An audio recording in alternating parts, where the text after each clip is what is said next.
Okay, we are live. How you doing? I am well. I Good, am. good, good. Let me let this part come up right here. But we Okay. are actually live on Nonprofit Spotlights. Okay, All righty. and come on. No, where'd you go? Oh, Okay, I'm here. I'm here. I'm okay, coming back. okay, Yes, that was my screen. I was doing okay. something. Okay. Man, ladies and gentlemen, once again, we are on another show of Nonprofit Spotlights. I'm your host, Anthony McCauley. My nonprofit is Males of Distinction, Ladies of Merit, and a whole lot of other entities under that. But today, I want to let you guys know I am excited about today's show. Right now, let me get my intro going, and so we can get started because this is going to be such a great interview that I've been looking forward to this because it's so dear, near and dear to my heart about what this organization does, and I'm going to let her talk about it. But in the meantime, I want you guys to know that here at Nonprofit Spotlights, it is our responsibility to professionally promote principle-centered nonprofits that align best practices to serve communities locally, nationally, and internationally while maintaining the highest standard of accountability for impact and change, for impacting change. And today's impact and change I have on today is Nahdiyah Denson, Nadia. Dennison, Nadia. Nahdiyah Dennison with Divine Touch House of Healing. Divine Touch House of Healing is a nonprofit organization who gives the necessary treatments to functional adults through all holistic methods and empower substance abusers and mental health clients to lead joyful, helpful, whole lives throughout the Southeast United States and reminding he or she that they're one with God. They are committed to equipping each individual with more vigorous spiritual, mental, emotional, and physical discernment about themselves. They are dedicated to ensuring that each person who completes their program is embedded with perpetual peace and rejuvenation within his or her own spirit. Man, they have a philosophy of believing that each person's disorder deserves personalized attention, and they will receive it with Divine Touch House of Healing, as well as all the skills needed to be successfully happy in life. I'm gonna let her tell the story when we get on here, but Nahdiyah, Yes. I just want to say, when I reached out to you and heard about Divine Touch House of Healing, it really humbled me to know that there's somebody out there and other organizations that has taken a holistic method of incorporating spirituality and pouring back into people's lives, because personally, this is hits home with me. My Mm-hmm. personal story deals with drugs and alcohol abuse. And I know firsthand that when my spiritual life got back on track, my whole Mm-hmm. life turned around. When I finally Awesome surrendered grace. and started using some of those methods and things that I knew at an early age, I knew that I had to do things from a certain standpoint because I was given a vision early on. Mm-hmm. And I ran from it because of some addictive behaviors. Dr. Jekyll, Mr. Hyde. I'm not going to continue. I'm going to continue on, but I want you to come in and introduce yourself. Let everybody know who you are, and just tell us a little bit about Divine Touch House of Healing, about the story. Okay. Well, my name is Nadia, and I am from the Bronx originally. I live in Atlanta now. I grew up with a father who was an alcoholic, and he was a drug addict. That was all I knew growing up, was that life that he lived. Um, I have great experiences with him. I don't like to talk about the bad things because there's plenty of that. But like my sister and myself, we were daddy's girls. Like we, daddy could do no wrong, literally. He could be high and still do no wrong. He could be sober and still do no wrong. So It was a hard childhood, though. Honestly, it's hard to be the child of someone who is dependent on a substance or dependent on anything. Actually, anything that they're addicted to. It's just hard to be that child because you, of course, are not the center of attention. You are not the one who gets the attention. It is that drug. It is whatever is going on in that person's life. And my mom, she had her whole routine was about taking care of him and making sure that he's at work and doing everything for him. And of course, in the interim, my sister and myself are neglected. So it was hard growing up. But of course, you just make do. You know what you have to do. You have to get older and you have to be respectful and mature and make different decisions, literally make different decisions. And that's what I did. And that's what my sister did. We did not become addicted to any type of substances or anything like that. We were just, solely, strictly for ourselves being better, the betterment of ourselves in the community. That's what we believe in. That's So that's what amazing. Divine Touch is about. We are. I tried to start the nonprofit years ago, but then things always happen. Of course, things always happen. Life happened 2 years ago, and I had to stop. It was something happened to my daughter, and I just had to stop and focus on that. And I'm back. I'm full force back.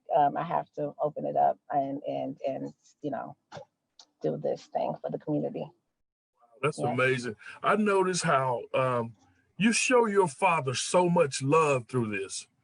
Mhm. I got two daughters as well, and I had an indirect relationship with my daughters when I was going through my the things that I went through, Mhm. because I exhausted their mother. Yeah. I exhausted her, and she was she's in the medical field, and at the Mhm. time So I my was going, mom. Yeah. yeah, and my girls were babies, and Mhm. I did have some time with them. They didn't see the times when I was out, and it was 3 or 4 days before I came back. But Okay. and but I love how you show your father so much love. But I have over the years made amends with my daughters. We Mhm. have we have some of the we have the best relationship, and I love my girls, and I actually cry with my girls, and I came clean with Mhm. my girls, and I told them everything about what the lifestyle their father led. But Mhm. now to look at them and have conversations with them face to face, and even when I'm talking to them, to feel their smile coming through the phone because they're Mhm. so proud of their dad. Mhm. So even through my time, and to see that you've taken this and turned it into a nonprofit, Mhm. and not even experienced it, you experienced it from seeing your dad go through this. But I love how you show your father so much love, because trust and believe, the times that I was going through this was not something that I wanted to do. Right. It consumed Right. me.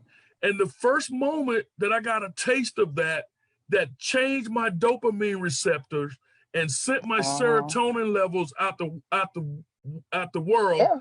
my body said, "Hey, Right. what was that? Right. Give me some more of that. Mhm. Don't even eat. Mhm. Right. Try to Yeah. make it to work if you can." As a matter of fact, don't even take the money home to take care of your family. Mhm. Just spend it Mhm. all, and then woe is me, Right.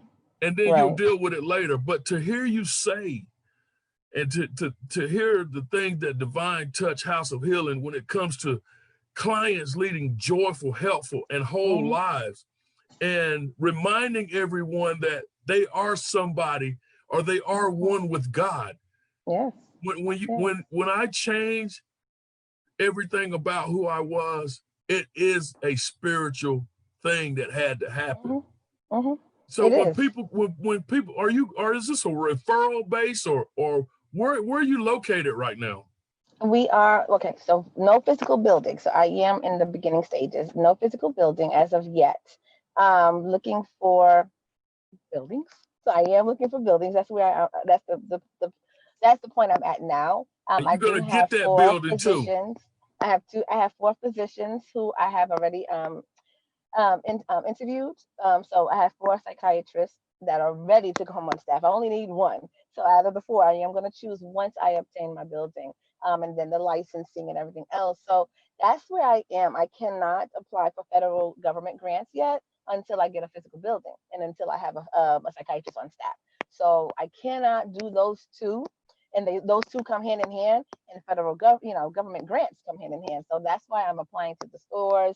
I'm applying to my community for grants and funding and things like that. That's what I'm doing now. That's the process I'm in now, to acquire funding for a building, or someone can donate a building to myself. But I drive all the way to South Georgia sometimes looking for locations, because I do want it in Atlanta. However, outside of Atlanta will work as well. So that's what I'm doing now. But the goal is to have them triaged already. Well, not triaged. I do want them detoxed at another facility, and then my facility would do the healing. We'll do the internal healing and go way, way deep to find out exactly why they cannot get free from whatever their bondage is. So I saw my father do it. The reason why I'm so hung up on no medications, because I know it's possible. I saw my father do it, and how he got clean was he went down to his sister's house, North Carolina, and he literally detoxed himself. He was tired. He was done. He was done. And I think when you are mentally done, then your body can't tell you do anything, because your mental has already been confirmed that you're not going to go back, and this is it for you.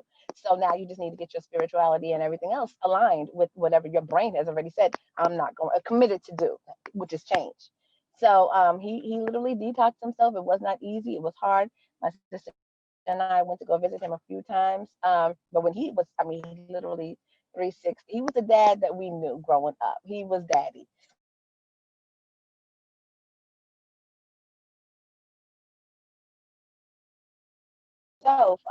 So I don't think medicine is a necessity for patients to get detox. However, if that's the route they want to go, they can, go to another facility and then come to me for the actual healing. So See, I always say, I don't know why I keep wanting to call you Nahdiyah. It's Nahdiyah, right? It's Nahdiyah. You said It's it right. Nahdiyah. Okay, Nahdiyah. Yes. Man, I always say true deliverance, if you truly and honestly turn your life over to Christ, and you want to walk a spiritual lifestyle, live a spiritual lifestyle, deliverance can happen for you. And like you said before, what makes you keep wanting to do that? It's because it's something your mind is not made up. Because even after 2 overdoses, okay, I'm talking flatline out, foaming at the mouth, lost control of all bodily fluids. Here's the insanity of it. I got up and walked out of the emergency room and call a dealer and get right back on the same thing and promise God that I would never do that again. But right back in it. Yeah. Insane. There are people still out there sick and suffering doing the same thing. So what kind of, are you a doctor, MSW, or are you, what is your? I am not a trained professional therapist at all. This is all from experience, pure experience of my life. And that's why I will have trained professionals on staff. This is motivation of passion. That's what's behind all of this. I don't claim to be knowledgeable in medicine, even though my mom was a nurse and I did little training courses and stuff like that, but I'm not an MD or a psychiatrist or even a psychologist. I am not that. And so I won't go to triaging patients. That is not what I'll be doing. I will, however, be doing I'm doing meditations with them. You're fine. And I'll do Reiki, classes with them, and I'll help them get into their spirituality. I am so adamant into saying this. I am not a religious person, and so this will not be a religious organization or religious facility at all. But if you want to practice whatever you want to practice, you are welcome to, of course. My father was a devoted Christian, devoted Christian. And I think if it wasn't for Jesus, he would not have, detox. He honestly would have been back on the street. So it was that. And I say use whatever method that gets you clean. That's what I say. That's literally what I say. Because if Jesus is not your route, but Buddha is, or whoever is, then go ahead and start praying, because you're going to need something to get you out of this Yeah. of the ditch that you're in. You know. And that part of it, Hmm. it's individual. Yeah, Like it you is. said, It I is. know for me, because Right. all through my 30s, I have no recollection of things that I might have a blur of what happened. You know, I had some Mm. corporate positions and Hmm. doing Dr. Jekyll, Mr. Hyde, and Hmm. trying to sit in a board meeting, nodding, but knowing I've been out Mm. all night getting high and drinking. Right. Right. I got a good friend of mine watching now who's a pastor, and Hmm. him and I used to run the streets hard together. And Hmm. this Hmm. brother has turned his life around. Pastor Anthony Anderson, he watching now. Wow. He just posted on here, surrender, in Hmm. all Hmm. capital letters. And Hmm. we both have been doing some amazing things in this area. But Hmm. Hmm. so you vision having a building where someone could come in and start working on their recovery and start getting their life back on track and Hmm. begin to start to live. Yeah, right. To live, and it's not, and not having to be dependent on anything or anyone. A lot of I am focused on healing the functional addicts. My father was he's had his job, and he retired from the Bronx VA hospital. So I know it's possible to keep your job and to keep your career for years. He was in radiology department, and so it's possible to hold down your position, especially if they go ahead and send you away for 6 weeks or for 3 weeks or for a month, and then you come back and you're clean, and you can be clean for like a month, and then you go back. It's easy to have that routine, and that's your life. Until your wife says, "I'm done. I'm gonna go. I'm leaving." You can have this life by yourself, and then you might go into a rehab for yourself and recuperate for a minute. But then that drug and that stronghold is so hard and so strong, and you don't heal because you don't know what it is that's making you hold on to that. And so what okay, so my dad and I became very, very close. I have to say this. My dad and I became very, very close. I mean, we're always close. He's an Aquarius, I'm an Aquarius. We became very close. So after he got off the drugs and things like that, he did contract HIV during the course of all of this madness. So the last 15 years of his life was strictly, he was free from drugs. But he told me the reason why he could not get free from the drugs, he didn't want to let go of that, was because of the pain and all the hurt that his father inflicted on him and his siblings. He was abusive. My grandfather was abusive to him, so that's what he went through as a child. And literally from 16 years old all the way up to 50, 60 is what he held on to. Like that's some anger. That's some real, you know, what is it? Anger. Just not, and it's just anger, not even knowing how to let it go, and you're crying for help but you don't know who to cry out to. And he grew up Seventh-day Adventist. That's how I grew up, Seventh-day Adventist. So that's all he knew. He did know religion, but he was not a religious person until he gave his life back to Christ, and it was all about Jesus. And I would say that addicts go from one extreme to the other. So he did have to I'm not and I don't it's not a critical thing at all, because I say you have to retrain your brain. And so he had to start focusing solely on the Bible. He started doing the scriptures again, and he 3 times a day is what he was praying, and he was looking towards this, like literally he was practicing everything he could to not go back. And that's how he lived the last years of his life. He lived happy. He was very happy because he was not under any kind of influence but God. That was his It's only influence, amazing. God. It's Hmm. amazing that Hmm. your father Hmm. sounds like Anthony McCauley. Okay. Okay. We are some Nice. of the most powerful, Yeah. and it's Yeah. a evil force when that thing Hmm. it was designed to be pretty. Now people in the Right. streets would say, you a function," because I would leave sometime and go to work, but there Hmm. were times when that thing was forcing me so hard, talking about calling out, using all your sick days, using all my sick days, Hmm. used up my 401ks, but Wow. but then the people in the streets will say, man, you a functioning addict. And I told them, I beg to differ. How can I be functioning? I'm not functioning because I'm hurting right now. I'm sick on the stomach and I haven't eaten in 2 days. That's not functioning. That's walking dead.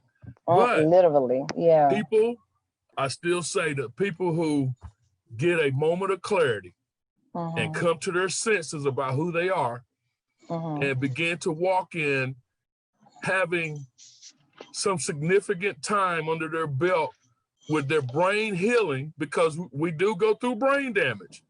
And even right now, my brain is still healing from all of the years of abuse, but I'm in a whole lot better place than where I used to be. Right. We are masterminds. When I hear you talk about your father worked in the radiology department. Oh yeah. He retired from his job. Yeah. But he had something else inside of him that was pulling him, and he was in pain.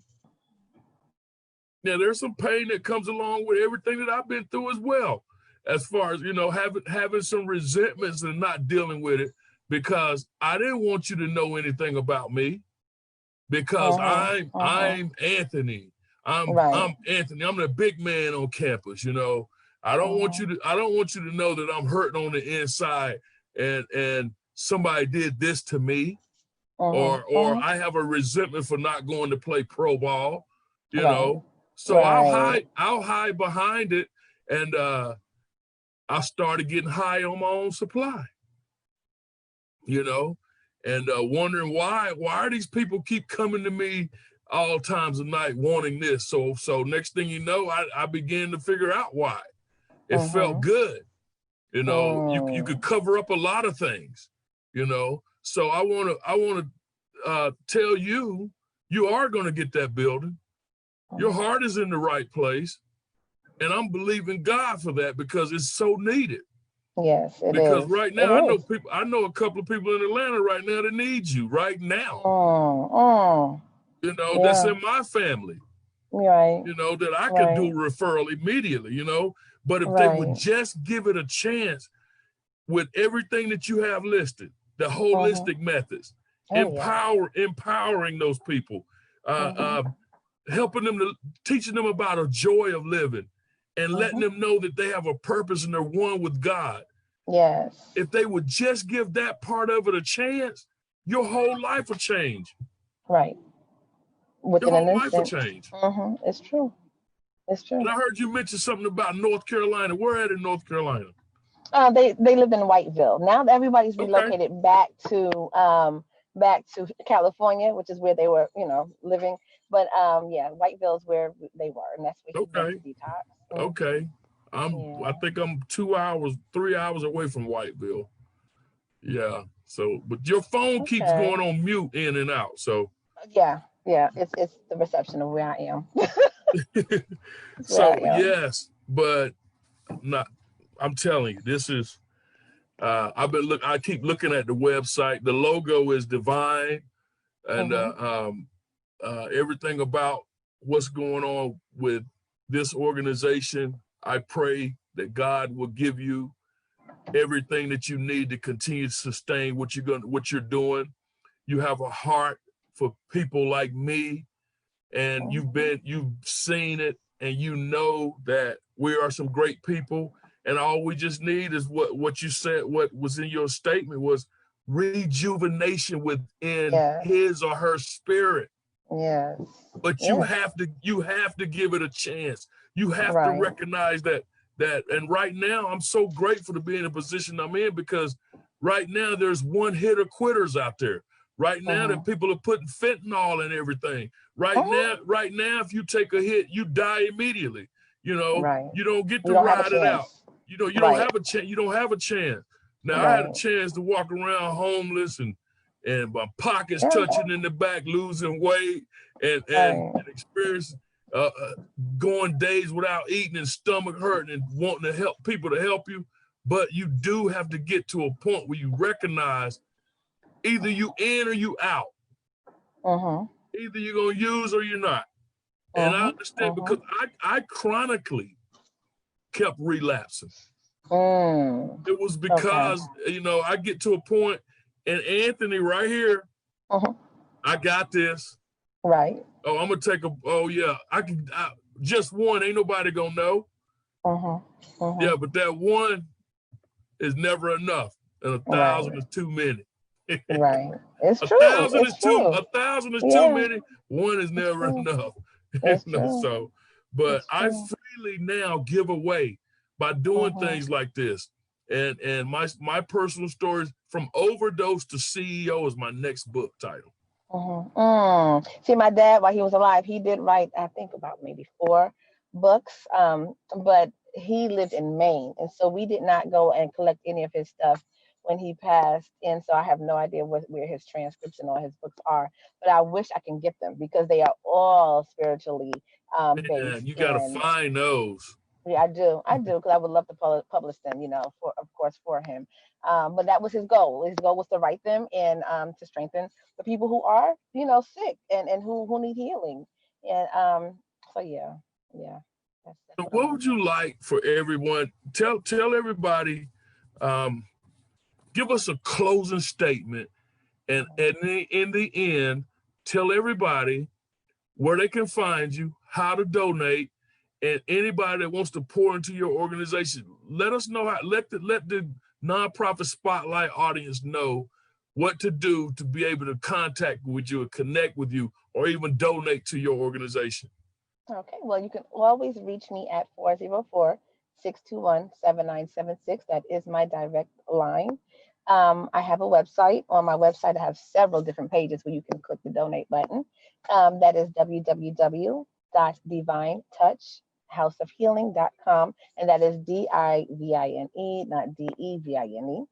And I have Facebook, of course, Divine Touch House of Healing. I have Instagram, Divine Touch House of Healing, and I have a YouTube page. So I'm all over the social media. I'm trying to get the word out there, trying to get my name out there, because when I open, I want the community, whoever is needed, to pour in, because I'll be ready to heal. Yeah. Thank you so much. And you are, I think, was my 5th guest since I started the Nonprofit Spotlight show. And I told all the previous guests that when I get the show number 20, I'm going to circle back around. So show number 25 is going to be you. Okay, well, wonderful. So, I'll be ready. Hopefully, I'll be open and ready by then. You will. You're going to come back and tell us, I got a facility, I got it filled up, and I got a waiting list, and this is going on. So, ladies and gentlemen, today was Divine Touch House of Healing with Nahdiyah Dennison.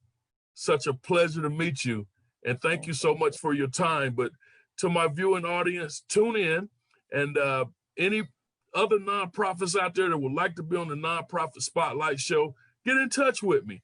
And it's been 2 weeks since I did a show and got in touch. And here's Divine Touch House of Healing in Ackworth, Georgia, right? Yes, that is the right city. Yes. Okay. So I want you guys to know that it is our responsibility on this show to professionally promote principle-centered nonprofits that align best practices to serve communities locally, nationally, and internationally, while maintaining, check this out, while maintaining the highest standards of accountability for what? Impact and change. So thank you guys so much. Nahdiyah, thank you, Nahdiyah. Thank you so much. Thank you so much for being on the show today. And this show will also be posted on convenecommunities.com, where I am the community leader in the Hope and Support Group.